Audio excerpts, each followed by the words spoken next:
warahmatullahi wabarakatuh. Saudara sekalian,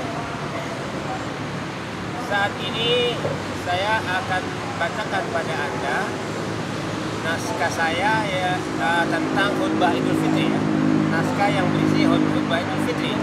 Jadi sekarang ini saya bukan sedang menyampaikan khutbah di sebuah lapangan atau di sebuah masjid, tapi hanya akan membacakan sebuah naskah yang saya tulis di tempat yang saudara lihat ini di latar belakang Masjid Atin ya.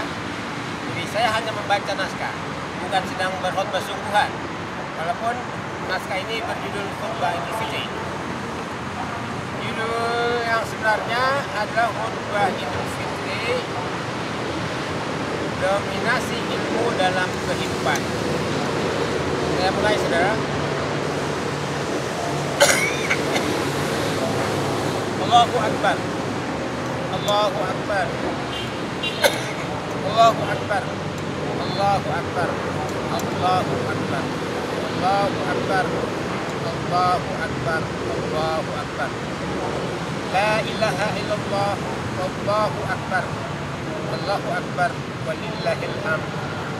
Alhamdulillahi ala ma auhabba hamdahu. Ashhadu an la ilaha illallah wahdahu la syarika lahu mulkul jabbar wa ashhadu anna Muhammadan abduhu wa rasuluh. Allahumma salli wa sallim wa barik ala Muhammadin wa ala alihi wa sahbihi amma ba'd. Ya ibadallah, usikum wa iyaya bittaqwallah faqad fazal muttaqun.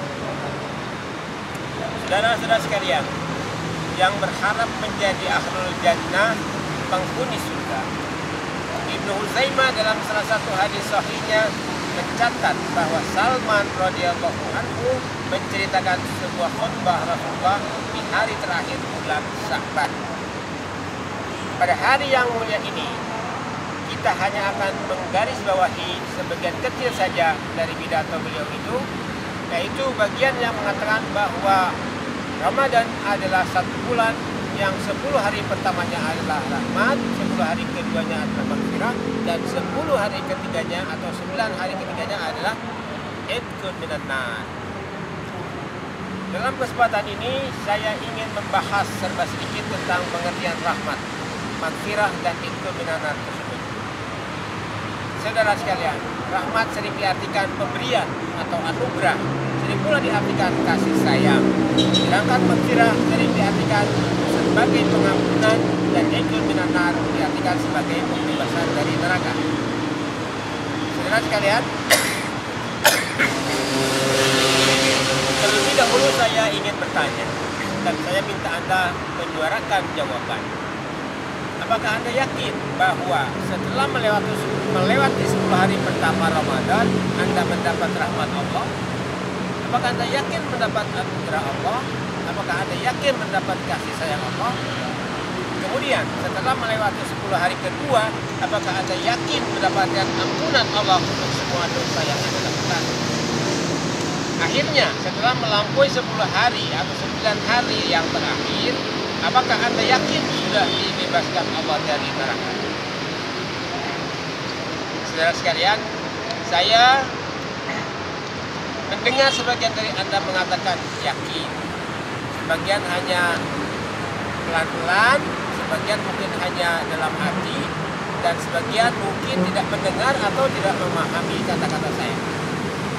Namun bagaimanapun sikap Anda pada hari ini, saya sendiri secara pribadi dan untuk pribadi saya tegaskan di hadapan saudara-saudara sekalian bahwa saya tidak atau belum yakin bahwa saya mendapatkan anugerah Allah atau kasih sayang Allah. Saya belum yakin bahwa saya mendapatkan ampunan Allah, dan saya juga belum yakin bahwa saya mendapatkan pembebasan dari siksa neraka. Apakah Anda kaget? Saya memang ingin membuat Anda kaget. Tapi bila Anda tidak kaget, saya tidak tahu kenapa. Mungkin Anda memang tidak pernah mendengar hadis itu, mungkin juga Anda tidak atau kurang peduli, mungkin karena Anda datang ke tempat ini hanya karena ikut-ikutan, dan bila Anda datang ke tempat ini hanya karena ikut-ikutan, maka saum Anda juga ibadah-ibadah Anda yang lain mungkin semua hanya ikut-ikutan. Saudara sekalian, saya bukan sedang mengejek Anda yang ikut-ikutan. Perbuatan ikut-ikutan belum tentu merupakan kesalahan. Bukankah manusia adalah makhluk tukang tiru? Bukankah meniru itu adalah ikut-ikutan? Bukankah kita makan apapun, minum apapun, bicara apapun, dalam bahasa apapun, berbuat apapun, dengan cara bagaimanapun, bukankah semua itu hanya ikut-ikutan?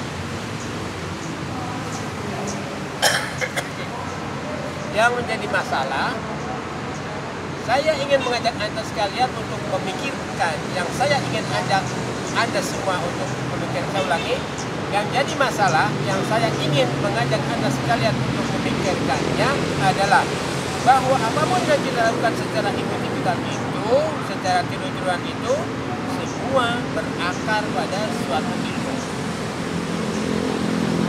Tepat seperti yang dikatakan Rasulullah, al-ilmu imamul amal, wal amal tabi'un. Ilmu adalah imam bagi amal, dan amal adalah pengikutnya.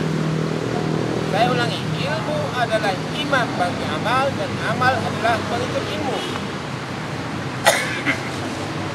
Saudara sekalian, ilmu adalah pendorong, adalah penuntut, adalah pengarah bagi apapun amal kita, tindakan kita, perilaku kita.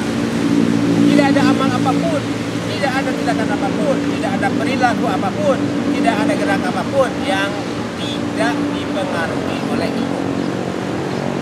Saudara sekalian, dalam pertemuan kita kali ini, saya ingin mengingatkan kepada diri saya dan Anda sekalian bahwa inti dari kehidupan manusia adalah ilmu.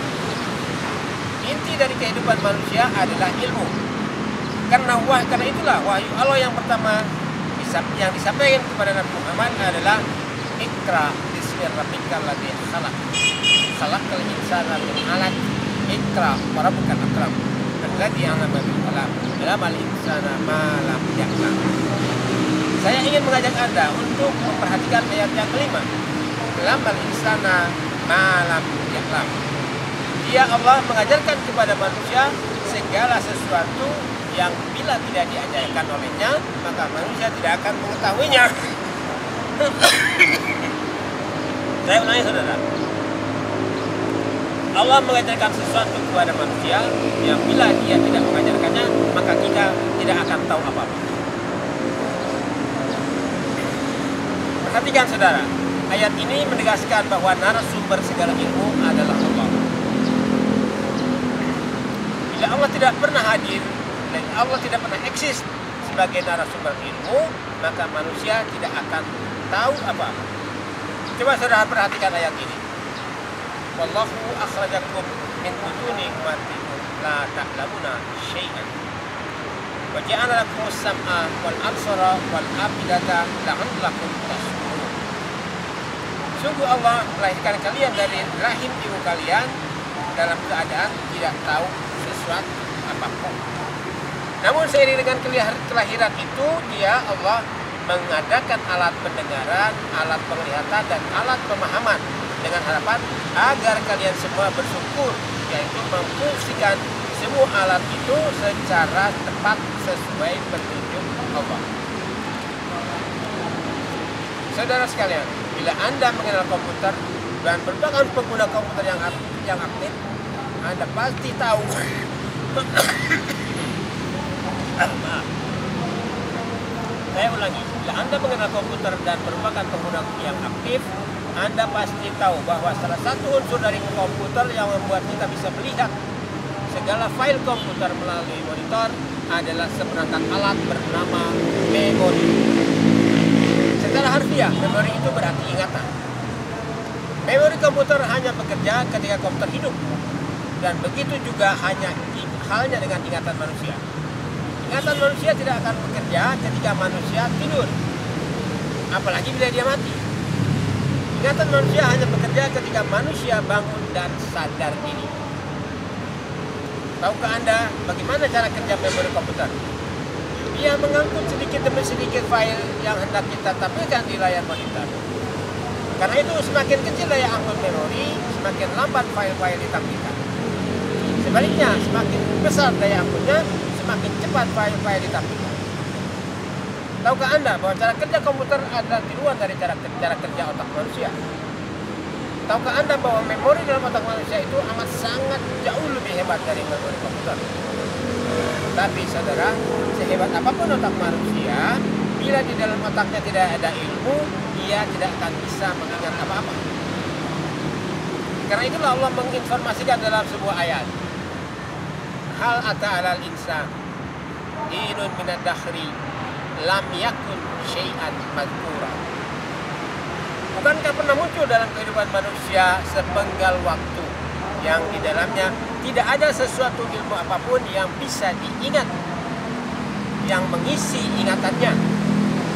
Saya ulangi, bukankah pernah muncul dalam kehidupan manusia sepenggal waktu yang di dalamnya tidak ada sesuatu apapun, yakni tidak ada ilmu apapun yang bisa diingat, yang mengisi ingatan? Surat Al-Insan ayat 1. Saudara sekalian, ayat tadi menegaskan tentang adanya suatu waktu, sepenggal waktu atau satu periode yang di dalamnya Allah belum mengajarkan ilmu, belum mengajarkan konsep peradaban, sehingga manusia hidup sebagai makhluk biadab. Namun sebiadab apapun manusia pada waktu itu, Allah tidak mengazab mereka. Mengapa? Allah menegaskan dalam ayat berikut ini, wa ma kunna mu'adzibina hatta nab'atsa rasulah. Sesungguhnya kami Allah tidak akan bertindak sebagai pengazab sebelum kami mengutus seorang rasul. Surat Al-Isra ayat 15. Nah, saudara, melalui informasi ayat-ayat inilah kita bisa memahami mengapa malaikat bantah Allah ketika hendak menobatkan Adam sebagai khalifah. Qalu ataj'alu fiha may yufsidu fiha wa yasfiku dima'a wa nahnu nusabbihu bihamdika wa nuqaddisu lak. Mereka membantah, apakah Anda hendak menjadikan di bumi seorang khalifah yang melakukan kemerusakan dan pertumpahan darah, sedangkan kami selalu giat beraktivitas dalam rangka menyanjung Anda dan membersihkan diri sesuai dengan ajaran Anda. Saudara sekalian, kita tahu melalui informasi Allah dalam Al-Quran bahwa Adam menjadi khalifah dengan dibekali ilmu. Adam menjadi khalifah dengan dibekali ilmu. Dan itulah awal dari kehadiran manusia sebagai makhluk beradab. Tegasnya, sejak Allah mengajarkan ilmunya kepada Adam, maka dimulailah sejarah peradaban. Saya ulangi, sejak Allah mengajarkan ilmu kepada Adam, maka dimulailah sejarah peradaban. Saudara sekalian, saya ingin menegaskan sekali lagi bahwa berbicara tentang hidup manusia adalah berbicara tentang keberadaan atau eksistensi ilmu. Dan ketika kita meningkat lebih jauh setelah bicara tentang hidup manusia, yaitu bicara tentang peradabannya, maka pada titik ini kita bukan hanya bicara tentang keberadaan ilmu, tapi sudah bicara tentang kuatnya cengkeraman atau dominasi ilmu dalam kehidupan manusia. Maka sekarang, di saat kita sedang merasa bahwa kita hidup di abad cemerlangnya peradaban, dengan ciri utama hadirnya teknologi tingkat tinggi, mari kita bertanya, ilmu apakah gerangan yang dominan dalam peradaban dunia sekarang? Adakah kesamaan ilmu kita sekarang dengan ilmu yang pernah diajarkan Allah kepada Nabi Adam? Bila ilmu yang diajarkan Allah kepada Nabi Adam diajarkannya dalam rangka melumpuhkan naluri manusia untuk saling merusak, untuk saling membantai, untuk memadamkan nafsu saling membunuh, apakah ilmu yang dominan sekarang juga berfungsi demikian? Tidak. Sama sekali tidak. Tidak perlu saya uraikan panjang lebar, saudara. Saudara melihat sendiri apa yang terjadi di mana-mana, di Timur Tengah. Saudara menyaksikan keliaran Israel. Saudara menyaksikan kebiadaban berlangsung di mana-mana setiap hari, barangkali setiap jam atau setiap detik. Kalau kita bisa memonitornya, ya.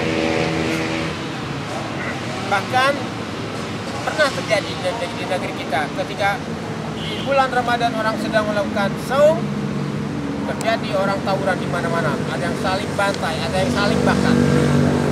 Jadi Ilmu apa yang sedang dominan sekarang? Ilmu apa yang sedang dominan di istana negara sekarang? Di gedung DPR, di tempat-tempat pengadilan, di instansi-instansi negara kita. Ilmu apa? Ilmu apa yang mengendalikan para pendukung calon presiden tempo hari? Yang begitu emosional, begitu fanatik, mendukung satu pihak, mencaci satu pihak. Ilmu apa yang ada di kepala mereka? Apakah ilmu yang diajarkan oleh Allah kepada Nabi Adam? Atau barangkali hanya ilmu setan?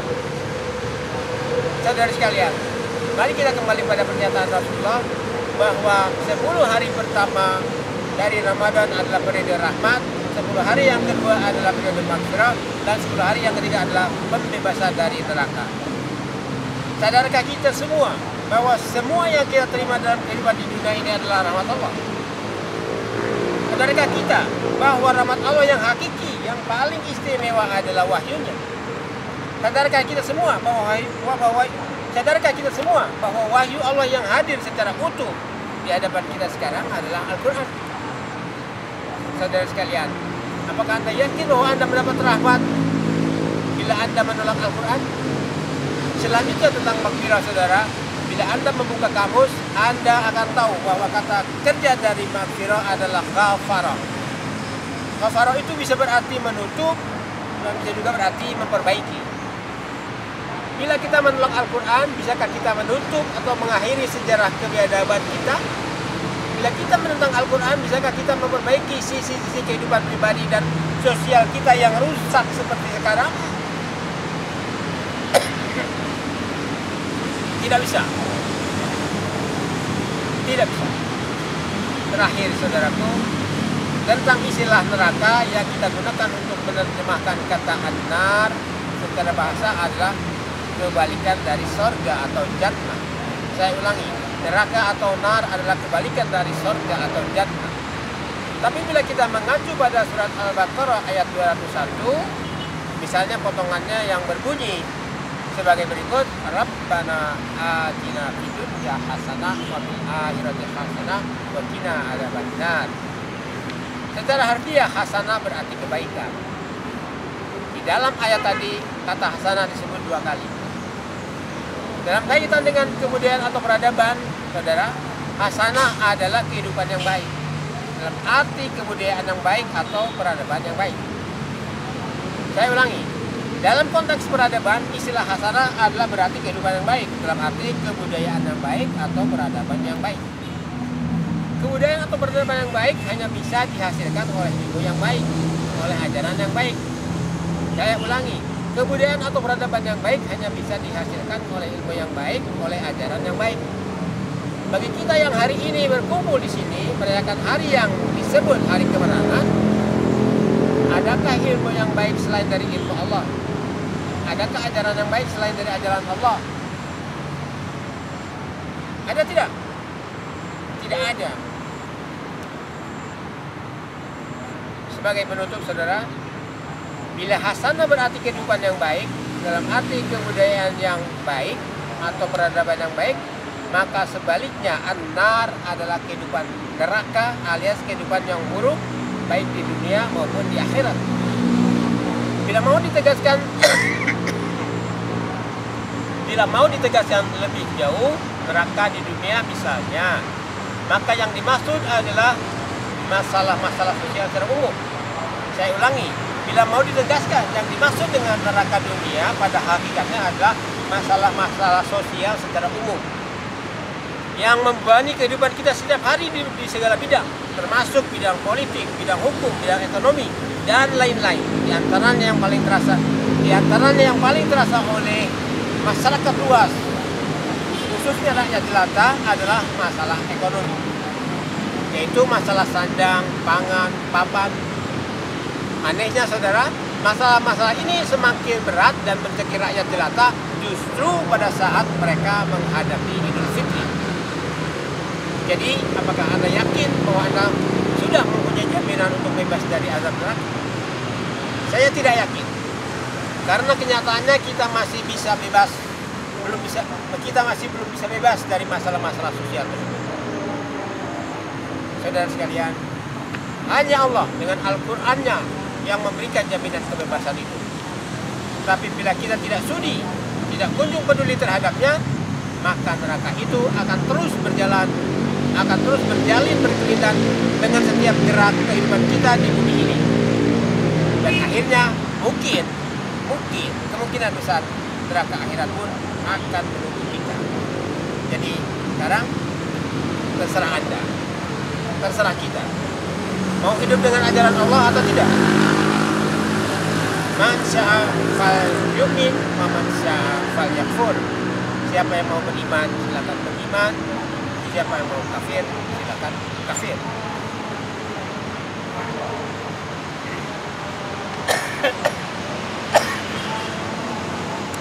Barakallahu li wa lakum fil Qur'anil azim wa nafa'ani wa iyyakum bima fihi minal ayati wa dzikril hakim. Taqabbal minni wa minkum tilawatihi innahu huwas samiul alim. Aqulu qawli hadza wastaghfirullahal azim li wa lakum wa lisairil muslimin wal muslimat wal mu'minin wal mu'minat fastaghfiruh innahu huwal ghafurur rahim. Sekian saudara. Assalamualaikum warahmatullahi wabarakatuh.